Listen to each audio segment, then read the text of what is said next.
Welcome to the MBU Football Coaches Show. My name is Guy Danhoff. I'm here with Coach B. Coach B, we had a home game last Saturday against Baker. Baker was coming in at 5-1.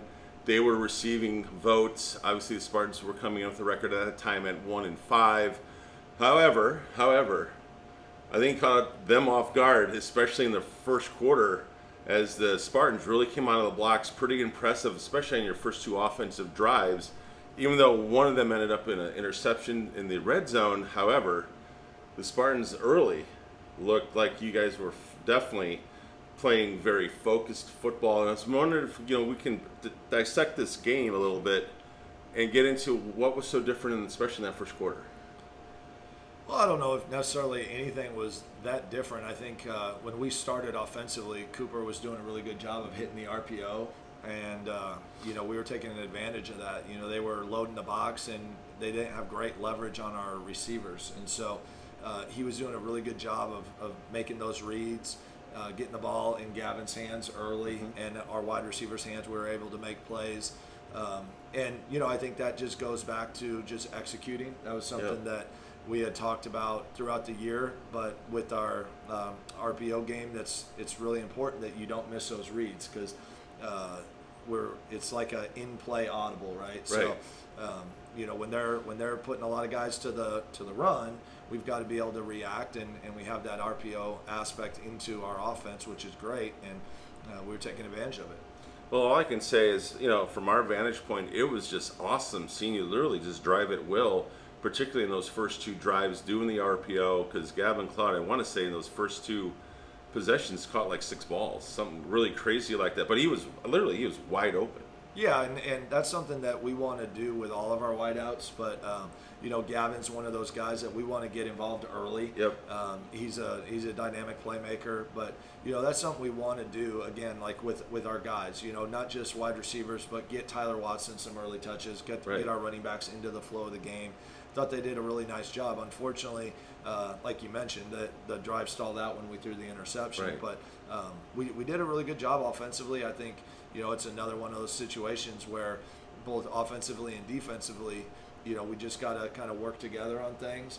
But that regardless of who we're playing, I think we're proving to this league that we're right there. And I guess to quote Coach Prime at my alma mater, we coming, that's what he always says. Yes, and I think that's something that we've got to just continue to build the mindset of our guys is that we're right there. We know what the league's about, and we just got to continue to believe in ourselves. Yeah.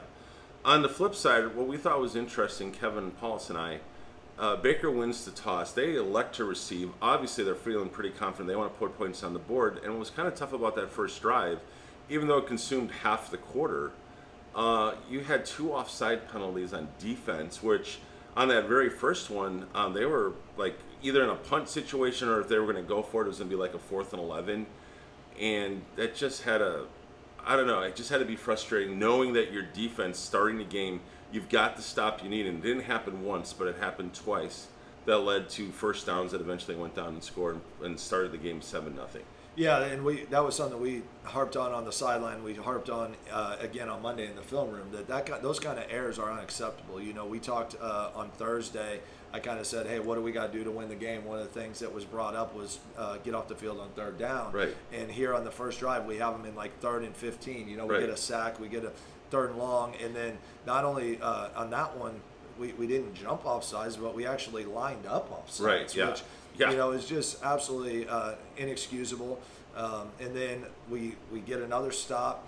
It becomes 4th down. Then we give them, a free pass to get 4th and 2. Right. So, those are mistakes that as a coaching staff we just get frustrated with, and it just comes down to again, what we talk about all the time: be disciplined in your work, do your job. Those little things and how they stack up. But yeah, that was definitely a frustrating way to start because we had them. We should have been off the field. The offense was doing some good things, and it led to points. Yeah. Well, then you go, again, right before the half. I know this is something, we talk about all the time, and it's about them scoring right before half. And so instead of being just down 7 points, now you're down 14 points because the score at half was 24-10. And again, what did you tell your team at half, knowing that you're going to receive the ball to start the third quarter? Well, just that it was still anybody's ball game. I think going into half, the one thing that was a big momentum boost is we had a turnover, we gave up some yards, but then Rondell had the interception in the end zone that then let us close out the half and be at 14 instead of 21. That's a really, it was really huge. big play. Right, it was huge. There was a situation where we had some young guys in, and I know on the post game I said, when we get those young guys in, they've got to know what to do. They've got to be prepared. We got cut out of a gap, and it gave up a long run, and then they found us on a mismatch. So, that was a game where we were constantly having to make adjustments, which, I love. I feel like, unfortunately, the adjustments came after big plays, right? Where, we just got to do better to do our job so that, we trust those guys to make those plays. But, I thought the guys defensively did a great job of responding. I thought the offense, kept moving the ball. We just can continually, every time we move, it was either a turnover or something like that. So at halftime, the guys were very professional about everything. They were in it. They knew that we were in it. They knew we got the ball, and it was anybody's game. Absolutely. Then you start the second half, and again, we talked about this on the post-game show. It was kind of ironic because a lot of times, whatever halftime adjustments you make, we see right away. And obviously in the game we saw some of it because we'll talk about how you got back into the game in the second half even. But for your first 3 drives, you were 3 and outs. And that was kind of surprising when it's like, well, you had the RPO thing like working perfectly. So are you saying now they're stopping that? Or I don't know, but it was just really strange to see after the halftime adjustments. Usually you're finding something else that you're going to exploit, and it's usually very successful. So it was a little strange to see the Spartans on offense go 3 and out. Yeah, and it just comes back to the adjustments that we made. It's not so much that we're making big time adjustments. Right. Especially you're kind of planning, and the thing I've said to people all the time is the halftime adjustments are very minimal. I mean, honestly, we're making in-game adjustments. I mean, every time we're coming over, we're making adjustments, or hey, we need to keep doing this. Like I said, defensively, they were doing some little things that were putting us maybe in a disadvantage some way, so we just had to make adjustments throughout. Right. The offense is doing the same thing. I think it's one of those things that sometimes you come out, you got to build that rhythm back. And they were doing a little bit better job of making the quarterback a little indecisive, and so when you're doing that in the RPO, they're loading the box, and then you're indecisive on the pass compared to what it was early, and it becomes one of those things that you then have to continue to look at, okay, how do we move through that? Yeah. So that's really what it came down to. Obviously, we never want to go 3 and out 3 series in a row. But tip your hat to them. They made some adjustments, and then we were able to make some adjustments going into the rest of the third quarter and fourth quarter. Yeah, so talk to us about that. They kind of, obviously scored some points, but then it's either the late third or definitely early fourth quarter where you fought back to within 10 points and you had the ball. And talk to us about then what was going through your mind, because it was so exciting to see, the Spartan fight was definitely there, and now you have the ball and you're only trailing by 10 and you still got a lot of time left.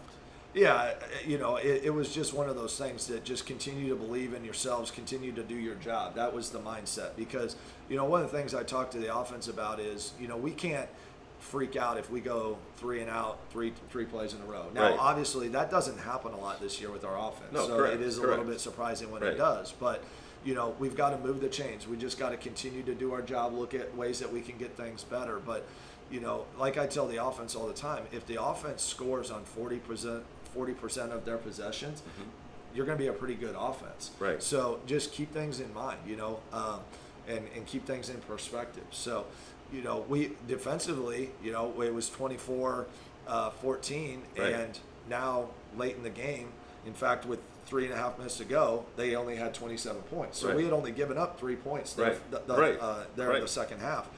So, that just shows that the adjustments we made, our guys were playing at a high level, both sides of the ball. We were getting some points. We ended up getting a stop, getting the ball in really good field position. with, I want to say, 7 or 8 minutes to go, down 10. And, I told the guys on the sideline, the defense, I said, keep getting stops. Right. Offense is going to put points on the board, and this is going to be our game. And I think everybody on the sideline felt that way. It was still going to be our game, down 10, and we had the football. Unfortunately, on that drive, we got kind of a cheap holding call, in my opinion, but they called it. And then on the very next play, we got one of those kind of close block in the backs. And, those things are going to happen. I think where it was a little bit frustrating on my side is it was both of those plays were close, and I didn't see that same call going both ways. Right. That's how it went, and that's how we're going to live through it, play through it. But that was a tough way to get the ball back because it was such a important possession. But we were down 10, and frankly we were down 10 with 3 minutes to go, almost 4 minutes to go, and we had the ball. So we've got to take care of the football. That's the bottom line. Yeah, so one other stat line, and I know we talked about this on the post-game show, and that is obviously Coop threw 5 interceptions, and let's just be honest, Coach, it's very difficult to win when you have that many turnovers in a game. You know that. And, of course, it's always where it happens on the field. Now, to their credit, we talked about this. There was 2 interceptions that were just, out-of-mind plays. There was one right around the 50 or the 40 here. Cooper threw it as hard as he possibly could. Linebacker, I don't even know how you hang on to it, brings it down, interception. All you can say is that's maybe one of the best interceptions I've ever seen for an athletic play. That kind of happened. And then, of course, when they happen in the red zone, which is where it then becomes, much more costly. So that was kind of tough. But let's talk about, on the flip side, the play of Blake Kite. He was 2 tackles away from tying the All-American that you've coached for 5 years with Jalen Cowley. Cowley had, as a sophomore, 20 tackles in a single game. Blake Kite had 18. Talk to us about Blake's play, because he definitely laid it all on the field. Yeah, Blake's playing at a high level right now. I think it's one of those things that we try to instill in the young guys is really watch the guys in front of you. Watch the guys that are making plays and learn from them. And one of the things Blake does is his preparation is so high. His film study, he's locked in practice. He's one of the things we've really talked to him about is just kind of next play. Like, not everything's going to be perfect because he's a perfectionist and he gets down on himself. But hey, don't beat yourself up. Yeah. All those little things. I think he's really taken that to heart, and it's allowing him to play at a really high level. Right now the game is slow to him. And that's what you want to get to. When your preparation is kind of like in basketball, they say you're in a zone and the game is slow, and that's where things are at for him. The game is slowed down, even though he's moving at a high speed and playing at a high level. He's seeing things, he's reacting, he's doing things the right way, and it's really made a difference on our defense. Yeah, and Spartan fans, if you didn't see the game, all I can tell you is he was covering from sideline to sideline. It didn't matter whether there was a tackle for loss or a tackle maybe 5 yards. He was in coverage, he was on blitzes. A couple of times they had a couple of fumbles he ran up for, disrupted those plays. He literally was a wrecking machine. Yeah, and one of the things that really helps, I think this year especially, like him and Cade have such a great working relationship, playing next to each other. Nick Stepney or whoever the nickel is out there. So, they really trust each other of what's going on, and that allows both of them to play more free. And that's something that we really talk a lot about defensively is don't try to do somebody else's job, just trust that they're going to do it. And I think that's allowed both of them to really excel. Yep. All right. Moving forward, you're traveling into Kansas. And right outside of Kansas City, if I believe, correct? Yep, right outside of Kansas City. You're taking on MidAmerica Nazarene. They come in with a record of 6-2, and from what I understand, they have one of the top offenses in the country in the NAIA. And so my question to you is, how are you going to, maybe the word isn't stop the offense, but how are you going to slow down the offense? They appear to be very, very impressive. Yeah, they are very impressive. I think they're really big up front. I would give credit to Baker. If going on film, I wasn't as impressed with Baker's offensive line as some of the other teams, but I thought that team came out and was really physical and a little bit better than maybe what we saw in film. I think these guys are really good as well up front, so that's going to be a challenge for our defensive line. They're going to have to play fast. They're really big. Almost everybody's over 300 pounds on their offensive line. So we're going to have to be strong and stop the run. What's interesting about them is when you look at the league as a whole, they have the most rushing attempts as anybody in the league. But it's really their pass game that they want to lean on. So they run the ball a lot, but at the same token, they're going to step back and throw it, and they're really good at throwing the ball. They've got a quarterback who's really good, like the guy we saw last week. Yeah. Maybe not quite as dynamic with his legs, but he still can make those plays. He's great at hanging in the pocket and delivering the ball, and they've got 3 guys at the wideout position that can go make plays and stretch the field. So, one of the things we talk about is being disciplined in our pass rush, like what we had to do last week, and then our backers and safeties. They've got to communicate and make sure that they keep the ball in the ballpark. I've told the corners, hey, we've got to make them earn it. We can't give up those 60-yard touchdown bombs. We can't, get in a shootout. But they're going to put points on the board. We know that they're very good offensively. It's not necessarily, I think, somebody that you're going to totally shut down. I think it's just how much can we contain them, and that's going to be the difference in the ball game from a defensive perspective.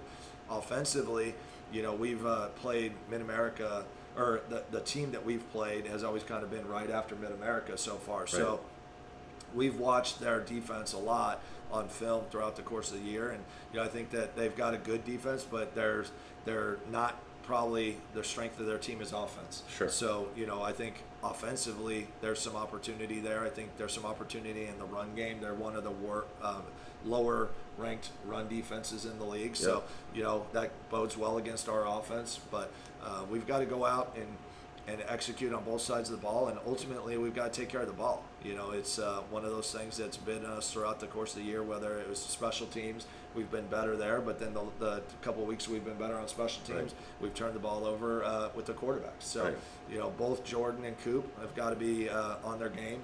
Coop will get the start, but, they've got to be on their game and take care of the ball and make good decisions. So I want to ask this question because I think in a game like this, and again, you can take your powerhouse college football, you can take your pro football, but when you're playing a high-powered offense, there's a good likelihood that you're going to have to, at some point in the game, probably to keep pace, you're going to have to run a faster up-tempo offense. And is that something you guys have been practicing this week so that you're not taking as much time throughout the game at all? Are you making any adjustments as far as that goes at all? No, because we are already a fast-paced offense. Like we already want to go fast. I think that there's some times where game plan wise, we're gonna maybe stretch that out, but we practice at a high pace as it is. Okay. Coach Heck wants them up on the ball, so when we get in games, we can run whatever tempo we need to. Right. So it's nothing new. Our guys are used to going as fast as possible. He's got little things in that, hey, if this happens, we're going to go fast. If this happens, we're going to do this or that. So, from a week to week, it's really not an adjustment for us. Okay, well, that's good. That's really good to know. I just know that when you're playing, especially if you have to ever play from behind, you know that you're going to get into a track meet, or you're going to have to get in a track meet to obviously try to keep up. Yeah, and there's 2 sides of that coin, right? Defensively, we've got to give up those, or not give up those big plays, right? But I think the other side of it is as long as you're putting points on the board, it really doesn't matter. Like if you're playing a high power offense, there's some strategy to slowing things down a little bit as long as you're putting points up on the board. Game situation sometimes changes that, but the last thing, I think the best thing we can do is when we get stops to kind of utilize the clock in our favor, because they are a high-powered offense, and keep them off the field as much as possible and go grind one out. Well, I couldn't agree with you more. It obviously sounds easier said than done, of course. But if you can get those 9, 10, 11, 12 play drives, there's no doubt the best, defense for that is just keep their offense completely off the field, as you're doing what you need to do, as long as, again, those points are being put on the board. Yep, absolutely. Chip away at it. That's the thing. Exactly. You got to play the full 60 minutes. If there's a situation, in the fourth quarter, maybe the last couple minutes, hey, we'll go fast, but we'll just play our game. I think that's the biggest thing that we have to do.